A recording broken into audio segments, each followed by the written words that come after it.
Communion with the Father was one of the marks of the Messiah, according to Isaiah chapter 50, verse 4, which further guarantees that the Messiah is on the scene. And then the fact that Jesus prayed raises some interesting questions, Dr. Garner. Some interesting questions show up. Jesus is praying. What did Jesus pray about? Most of our praying can be described by the acrostic ACTS. What is that? Adoration, confession, thanksgiving, and supplication. Well, since Jesus was sinless, he had no need for confession. But we can be sure that he spent much time in adoration, thanksgiving, and supplication.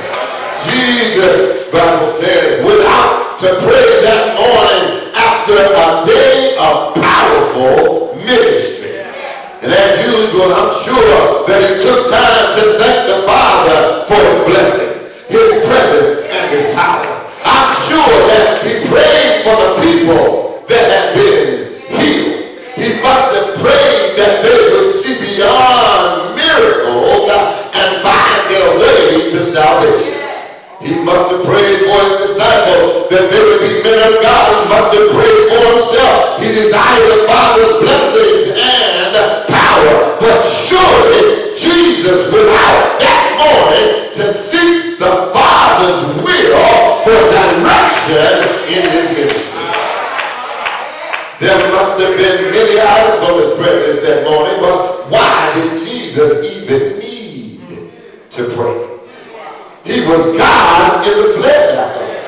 We need to remember, beloved, that Jesus was God in human flesh. Do I have any witnesses right there?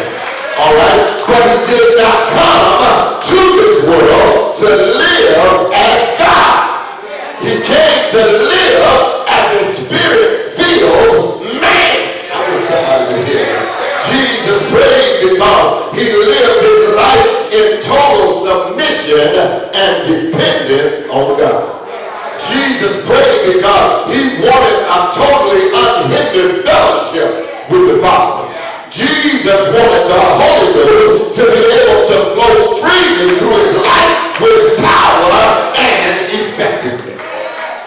Thus Jesus made every effort to stay in close, constant communion with his Father. Well, why did Jesus seek a place of solitude? He wanted his prayer time to be uninterrupted and unhindered.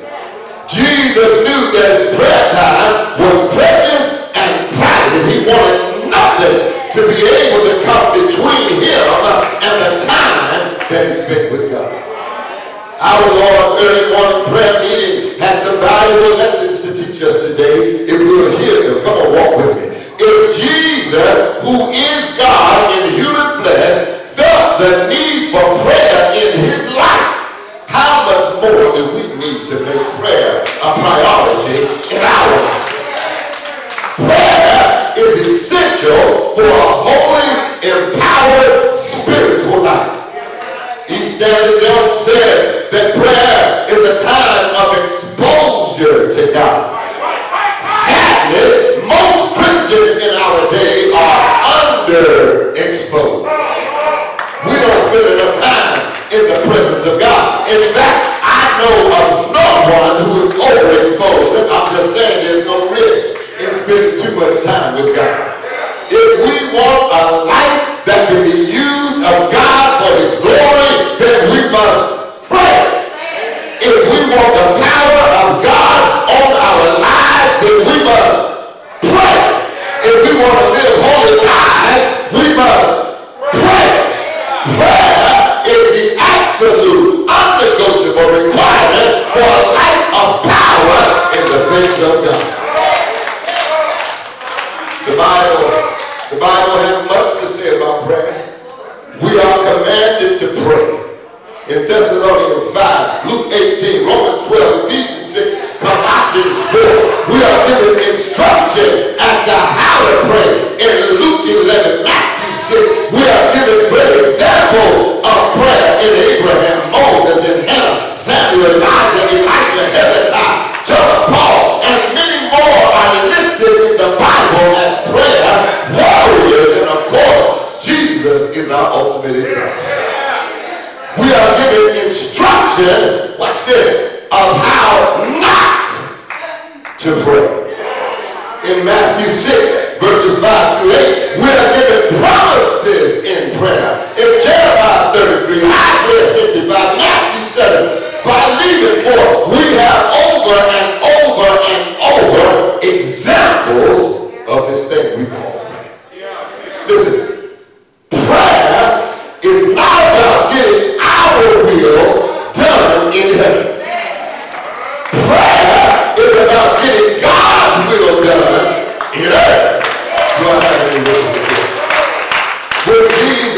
started to pray, he probably prayed about the direction of his ministry. Surely he was asking the Father what he should do and where he should go next. What a contrast between Jesus and our prayer. We make our plans and then we ask the Lord to bless what we've already decided to do. That's backwards. We should seek his will and direction for our lives. And when he tells us what to do, then we ought to do it. We can rest assured of his blessings then. Listen, nobody that goes to work shows up and tells the boss what you're going to do and ask the boss to sanction your decision. No, we go to the boss to find out what to do, then we make plans on how to get it done. Prayer must become a priority in our lives if we want to have the right kind of life. Do you want the power of God on your life? Do you want close fellowship with the Lord? Do you desire to be used to your fullest potential? If so, you must make a priority out of prayer. How could you set aside some time to pray and stick to it? Find you a place where there are no distractions. Get away from that demonic phone for a little while. Turn off the TV. Turn off the computer. Get away from any distractions and pour your heart out to the Lord. Prayer was a habit in our Lord's life, and it must become a habit in our life. If we would have this power, we've got to learn how to pray. January 21st, 1930, true story. King George V of England was about to address the opening session of an international arms control conference in London, England. It was an event of intense interest for people all over the world. The First World War had ended less than a decade and a half prior to this conference. And the people of the world were anxious so that they could prevent another world war. King George's speech was about to be carried around the globe by a relatively new technology that we call radio. But America almost didn't get to hear it. Why?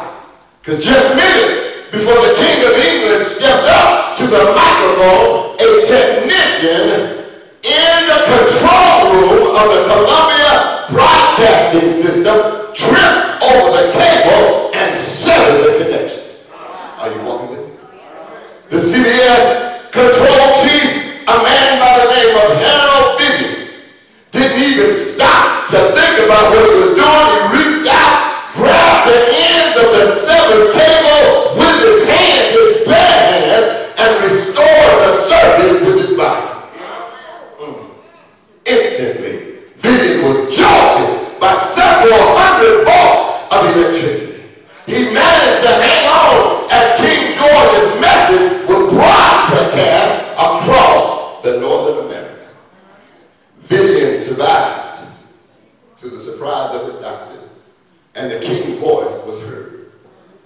This is an electrifying image of what our lives are to be. We are the channels, the conductors of God's power. When we allow his power to course through us, then we'll survive, and the king's voice can be heard. I don't know about you, but I want that power. If I must have the power, then I must pray. But I must pray often from a clean heart with pure motives. When we learn to pray like Jesus, God will bless our lives like he blessed Jesus. Let me move on here. But look, despite the pressures that were piling up around him, Jesus made time to talk to his Father. This is for you right here. Write this on your Facebook status. He was too busy not to pray.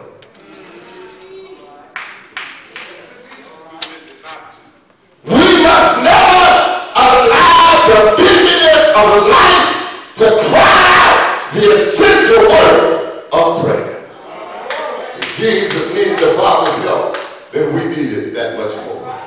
Like Jesus, we need to find a place. We should also know that our time won't be interrupted by frivolous things, but it may get interrupted by serious things. In verse 36, we find that truth. Legitimate business may get in the way of our private time. They came to Jesus and said, everybody's looking for it. Nothing should ever be allowed to crowd out our private time with God. I got to move. Secondly, Jesus possesses a passion for preaching. That's in verses 36 through 38. As Jesus is praying now, he's interrupted by Peter, Andrew, James, and John. They come and tell him that the people of Capernaum are looking for him. Just the night before, the people of the city had cried